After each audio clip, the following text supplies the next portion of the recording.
Morning. Welcome to Monday. We just head right into budget. Good morning, Kathy Funk Baxter, Finance Director. Our first item for today is the financials for all of our funds that are at the Expo Center. And so the first one you see on the slide is tourist facilities and marketing.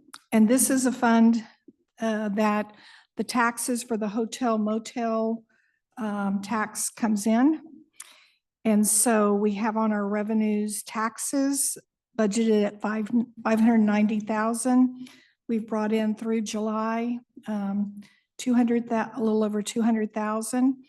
Remember, there's also on this one, there's a 2-month delay when we get paid. So it shows that we're below target. Even adjusting for this, we're still a little bit lower than our target, but our highest months that we collect this tax are the summer. And so those are still coming in. So it's not a true 12-month, even 12-month flow of revenues on that. So we're going to keep watching that because overall collections are a bit down from 2024 on this one. Miscellaneous is budget 30,000. This is 100% of the investment earnings on this fund balance. And so we're going to monitor that one too, because we're not sure we'll hit budget on that one.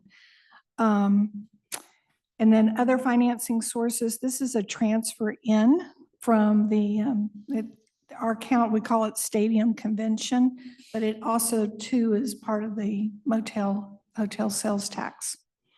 It's a special provision. And so we transfer in 60,000 to help with marketing and expenses here. And that's already occurred for this year. Okay, on to, can I just swipe?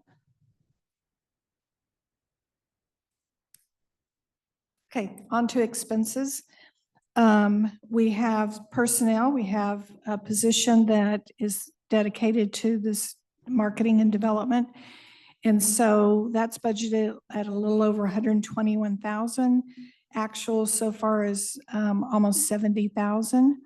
So we're right on target with that. Supplies, a budget of $300, and we're just a little bit over there.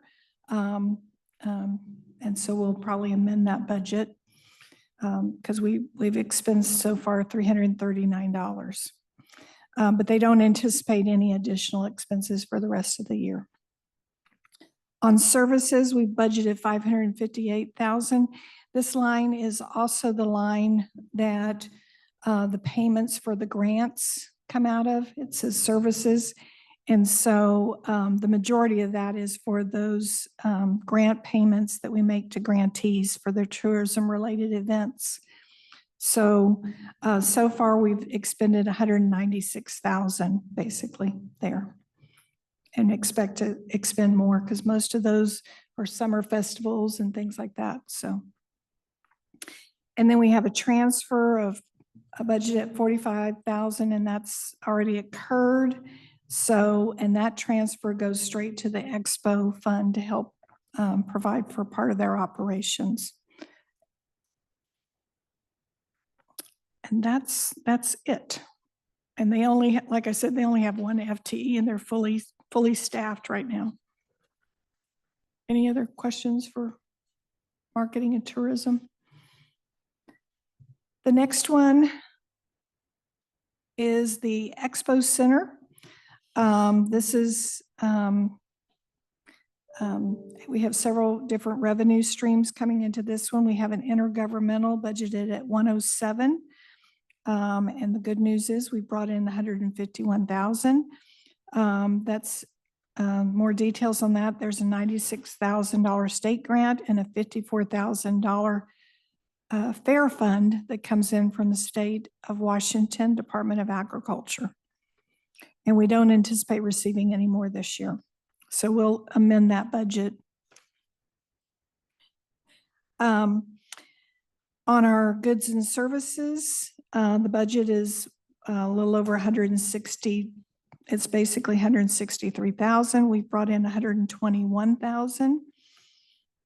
This is fair entrance fees through July, and we expect to see this revenue category level out for the remainder of the year. So we're a little bit above budget there, but that's because we had our fair in July. Miscellaneous is budgeted at 299,000. We've brought in 276,000. Basically 207,000 is related to rents and leases at the expo, horse stalls, vendor spaces, and other spaces. So we're well above our budget on this category as well on the revenue side. And then other financing sources, there's actually $100,000 transferred in from this year from the gift shop. This was actually comprised of 50,000 from last year that didn't get made, so it got made this year, and then the 50,000 for this year that we had planned, as well as 125,000 from the general fund and 45,000 from the tourist facilities and marketing fund.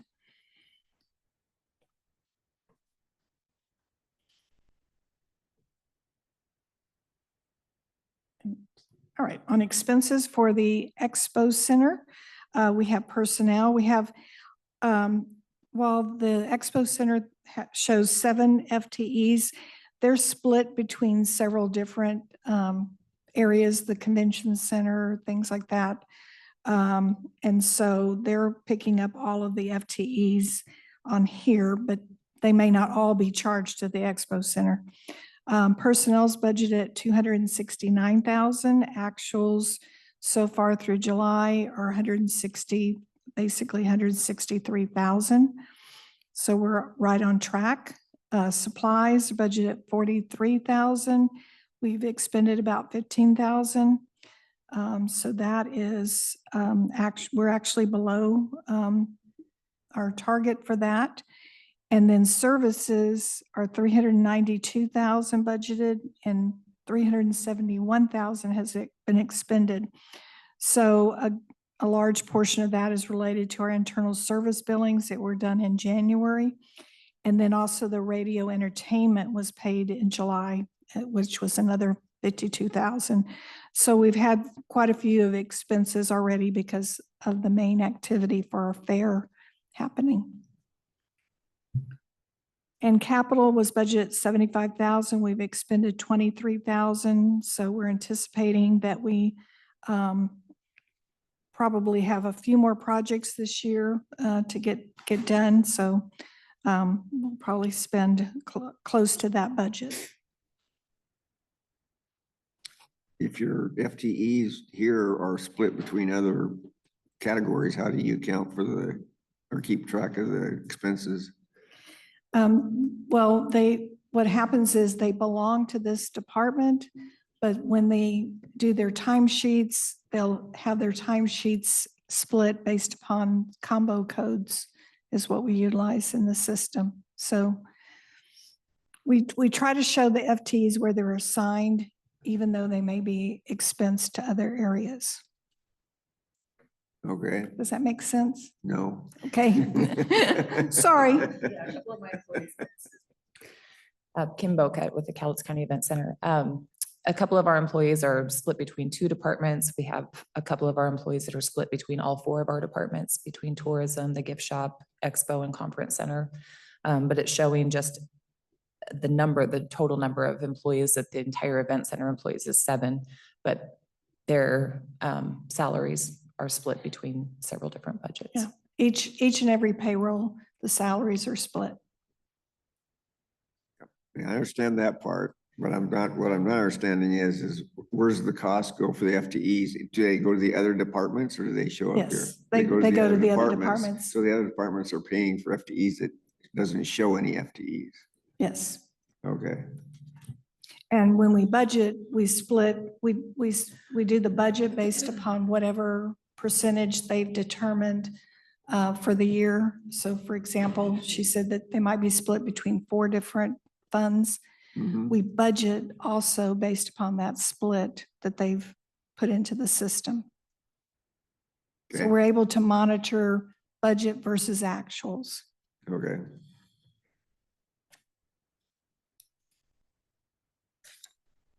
Okay, now we're moving on to the conference center, which has its own fund as well. And so on the conference center, goods and services are budgeted at 920,000. We've brought in 400, a little, almost 410,000 of that. So it shows that we're a little below what we targeted for that.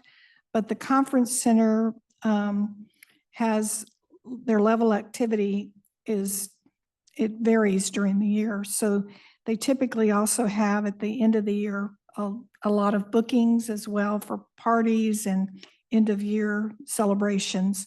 So we'll be monitoring this and the rest of the year. The departments, they may not hit this budget, but we're going to be monitoring it. Last year, the department received 757,000 for this category.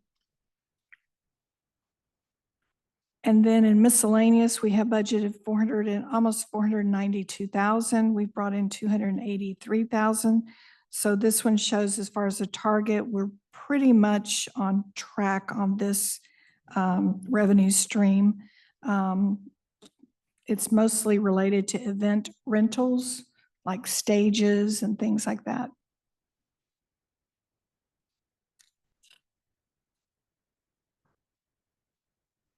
On the expenditure side, they have personnel budgeted at 333,000. They've got expenses of 187,000.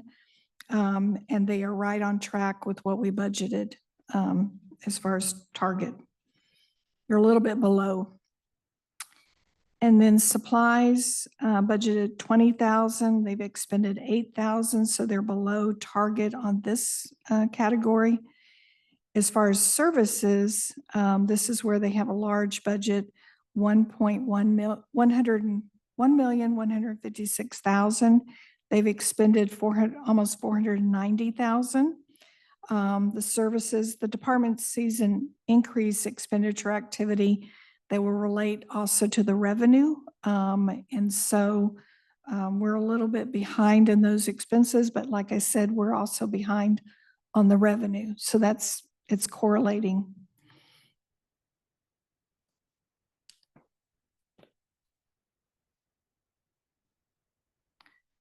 The Silver Lake Gift Shop has revenue for goods and services of 550,000. And then they've brought in so far 296,000. They were actually closed January too, maybe? January through May, actually. And there was renovations going on from February to April in the building. So the budget for 2025 probably should have been a little less. We're not sure that we'll hit this this budget. We believe it's going to be down by about 100,000. So we're proposing a fourth quarter adjustment on the gift shop. Miscellaneous is investment earnings,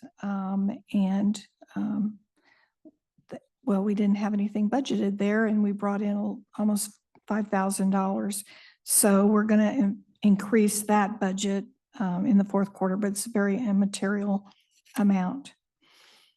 The good news is that some of our expenses are down as well. And so personnel is budgeted at 59,000. We've incurred 34,000. So we're on track and on target for that. Supplies were budgeted at 243,000. We've expended 141,000 for supplies. So we're right on track with that budget. Services was budgeted at almost 209,000. We've expended only 52,000. So this is a category we believe we're going to actually decrease this.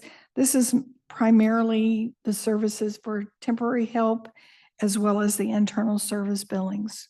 So this budget is going to be reduced in the fourth quarter to offset the revenue reduction. And transfers, 100,000 was budgeted, and we've made those transfers over to the Expo Center. So we're anticipating really all of the expenditure lines will be a little bit less than what we budgeted, as well as our revenue line will probably be less than what we budgeted. And then we just took a look for good measure to look at how we've been budgeting the different funds and whether revenues are exceeding our expenditure budgets. And in a couple of the categories, our revenue is budgeted less than what our expenses are. So we're going to monitor that more closely next year. Kim and I have talked, and for the budget for 2025, we're going to make sure that we don't budget more expenses than revenues, or if we do, we have a valid reason why we're doing that. For example, on Expo, they're going to undertake that RV project, so they're going to be spending down some of their fund balance next year. And so we know that, and so we'll take that into consideration. But we just want to, and then this year on the gift shop, they also budgeted and the extra transfer that they missed last year, which was 50,000. So it makes it look odd. Their expenses are larger than their revenues this year. But we're making sure that we look at all this, that we have justification for that. Do you have a handout or just this one? Oh, okay. Let me ask a little bit on the RV park. Have we looked at that in a while? Because I had a conversation on Friday and those funds are sitting there, and it sounds like the expense to do that thing with some of the requirements Longview is going to have is growing. Have we looked at that to see if it still pencils out, or maybe there's something more effective we can use that for? So we were given the $900,000 rural economic development funds. Of that, we've spent about 850, or excuse me, of that we have 850 left. We've done a survey. We've hired Gibbs and Olson to help us with the phasing of that project. We've hired a consultant to help us kind of navigate the process with the city of Longview. So that's what the 50,000 has been expended towards. The last overall estimate with all of the wish lists that we had came to about 6 million total, 6.2 actually. So we worked with Gibbs and Olson to phase it in, I believe, 4 different phases to move forward with the first phase, which is basically clearing the land, running the power, water. They estimated it to be about 2.2 million. So that's a conversation that I'll need to have with the board, not during my budget review here, but to see what the appetite is to move forward, because $6 million for the current plan for that RV park was just to use it for events at the event center. And we're currently hosting campers for events at the event center. And so $6 million seems to be a lot of money for something that won't have as much return on investment as an RV park that would be open to the public.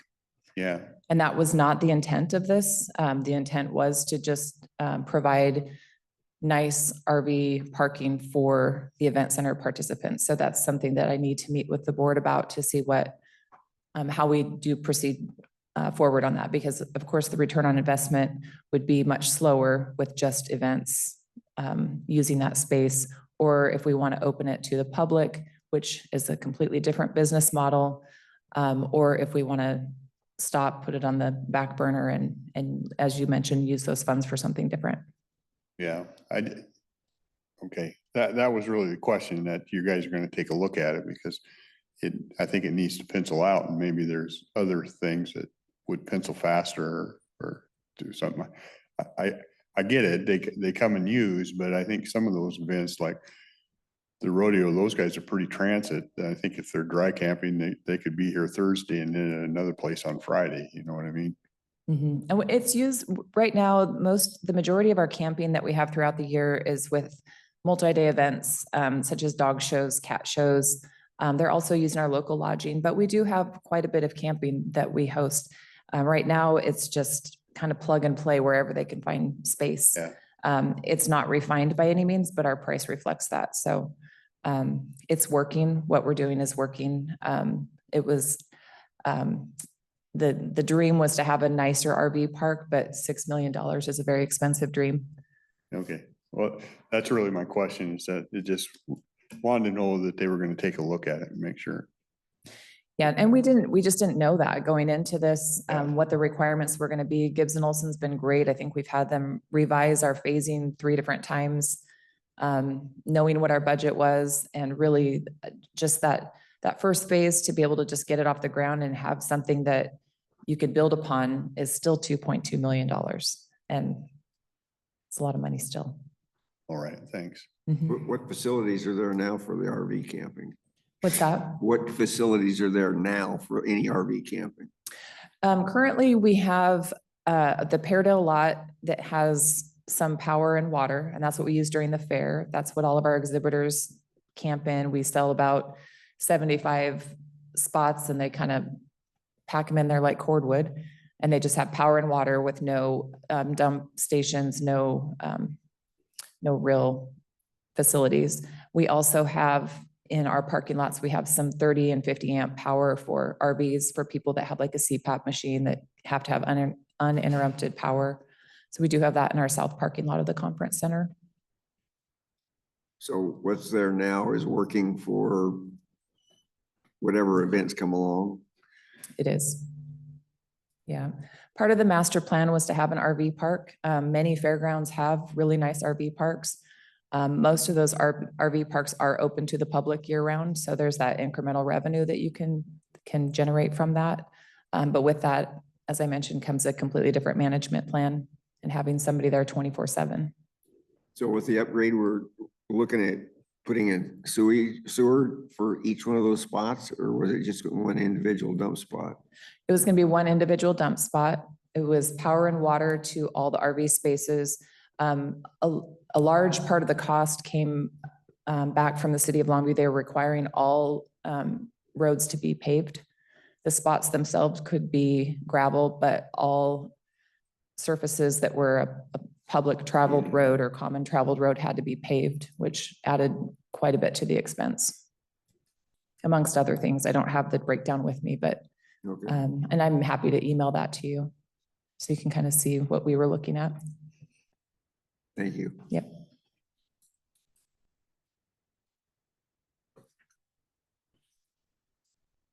Any other questions for Kim before we move to the next?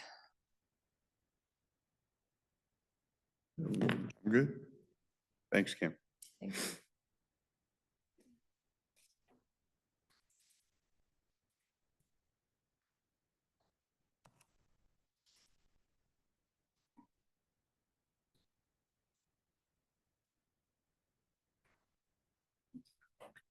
Okay, we will move into shooting range, and Sean to come up if you might have some additional comments to add.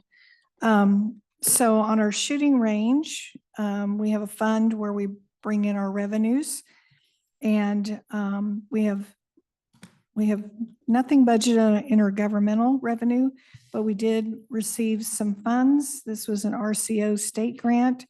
We're not expecting anything else from this. So we probably will amend that budget to increase the budget for the revenues received in our fourth quarter.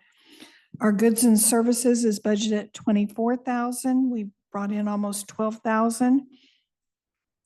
So we're very close to being on track with expectations or our target. Miscellaneous is budgeted at 12,000. We brought in almost 8,000. Roughly half of that is our investment earnings. And then on other financing sources, we had budgeted 75,000 as a transfer in from the general fund. We don't anticipate doing that transfer this year. And we'll probably amend our budget in the fourth quarter to bring that down.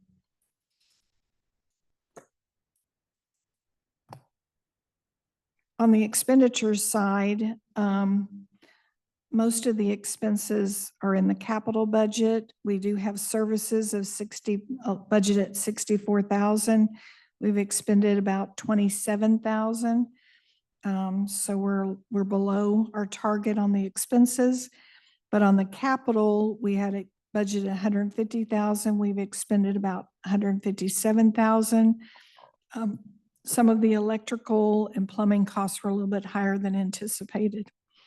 And I think it's finished. The work on that is finished already. So that was the bathroom project at the trap range that was completed this year. Yep. We don't have any additional RCO projects in the works right now. On the 75, there must have been something we normally use that for that's not taking place now. We don't have to Mhm. use it this year. And that's exactly it. That's the RCO projects. We've been Oh, consistently okay. doing one every single. And that was during the tier cycle. our percentage of the Yeah. project. So Okay. usually we do a $250,000 to $300,000 project, and we're responsible for half of that cost, and so that's where that's I got you. from. Mhm.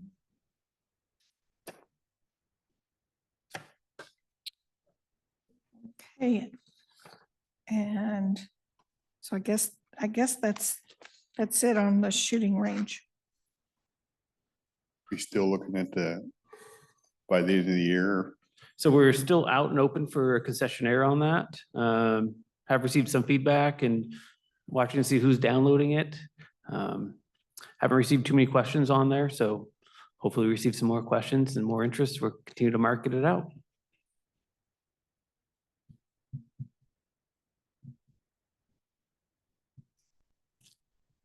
Okay. Okay. Yeah. Let you off easy, Sean? You got off easy.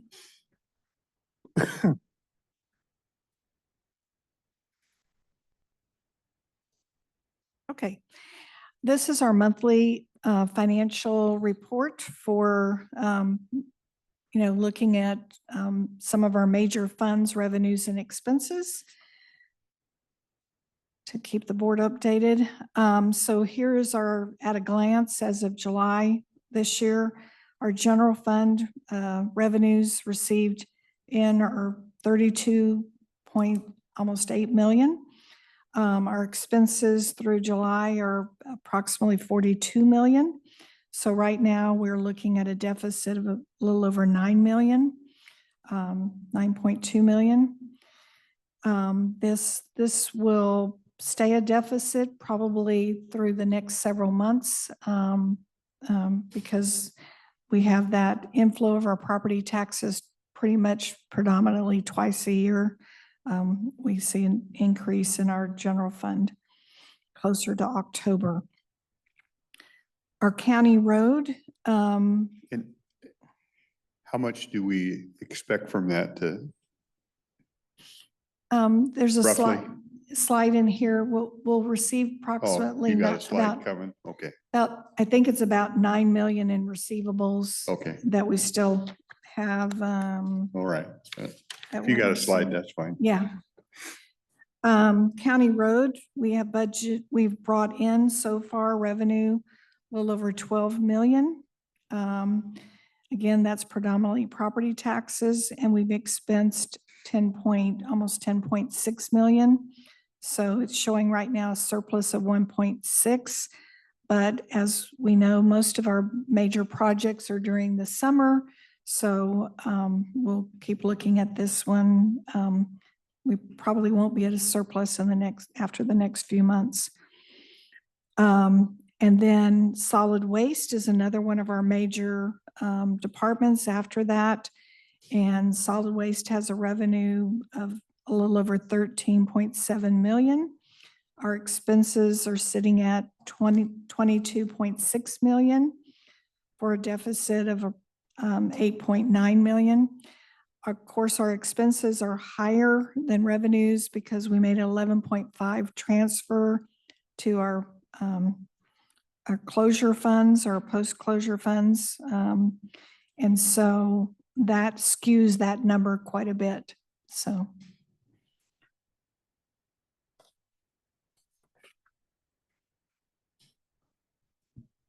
Okay, this is a lot to pack on one slide, revenues at a glance. So we drilled down a little bit into our revenues. For the general